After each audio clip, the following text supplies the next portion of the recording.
Hi, boys and girls. Welcome back to writing. So far, we've learned two very important elements of poetry. You've learned how to use poet's eyes to see the world in a fresh way, and you learned that line breaks give poems music. Today, we're going to learn about another element of poetry. You should write about something that's special to you. So far, we've been writing about the treasures that I've given you or other authors have seen, but real poets write about things that are special to them, not what someone tells them are special, right? Today, I'm going to teach you that poets think about big ideas. They think about a big feeling, and then they narrow it down to a smaller feeling. Let's take a look at this, okay? So I said to myself, well, Mrs. Campbell, what is something that gives you a really strong feeling? Well, I have really strong feelings about school. I like being in school. I always tell my friends that I like being in school so much. I became a teacher so I could go to school every day because I love learning.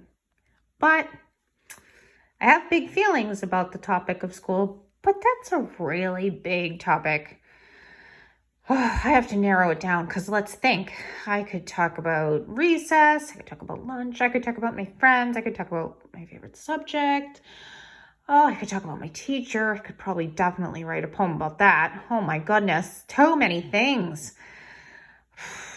Let's see. What's my favorite thing to do as a teacher? I know.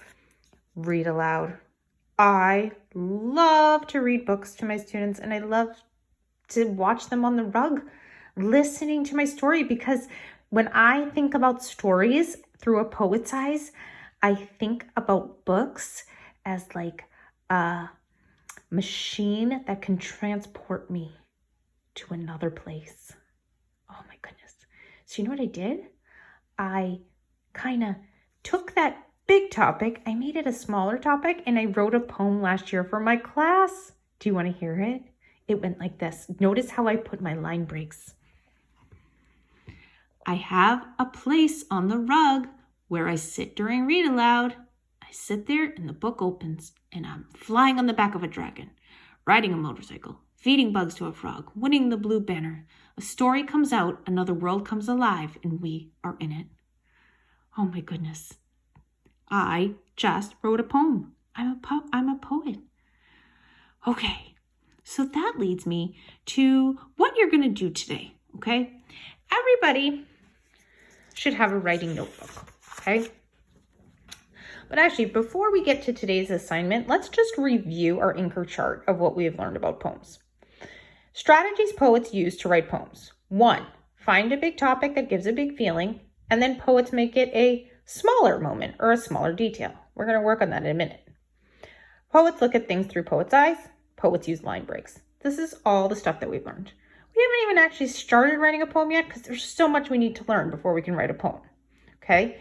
And if you remember brainstorming, part of the writing process, right? We need ideas, right? Even in poetry, even though it's a different type of writing, you still have to brainstorm and come up with ideas, okay? So watch what I did. Let me show you. This is what I did. I said, Mrs. Campbell, what is something you have very strong feelings about? My dog. And then I was like, well, that's a big topic, because I could talk about tricks she knows. I could talk about snuggling with her. I could talk about going on walks.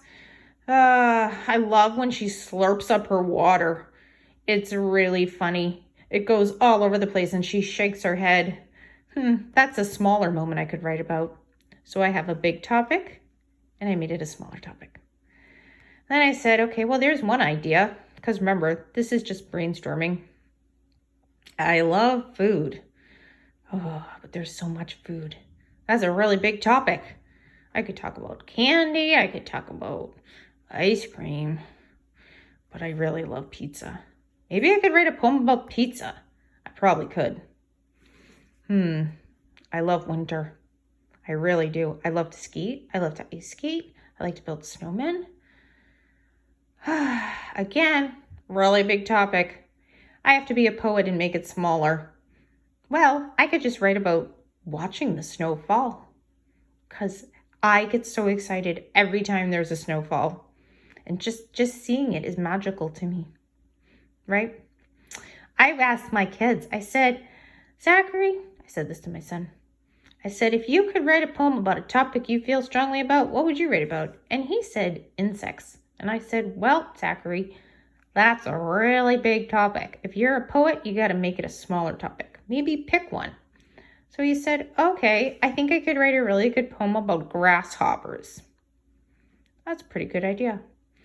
So then I said to my daughter, I said, what would you write about? Can you think of something you have strong feelings about? And she's like, well, I would write a poem about recess. And I said, I don't know. You could write about swings. You could write about jump roping. I think that's too big. You need to narrow it down. And she's like, well, I love the monkey bars. So I could probably write a poem about monkey bars. So here's your assignment today. Everyone has a writing notebook. Remember, we should keep all of our writing in one notebook, right? In your notebook, I want you to brainstorm 5 topics that you have strong feelings about in your writer's notebook, okay? See, I had 5 big topics, 1, 2, 3, 4, 5, and then I narrowed them down to smaller topics, okay? So you're gonna pick 5 big topics you feel strongly about, and then narrow it down to smaller topics. So we're just brainstorming. We're going to go over our topics in our small groups and make sure we have a just right topic. A topic that's not too big, but also a topic that we feel really strongly about. Okay, so that's your only job today. Good luck.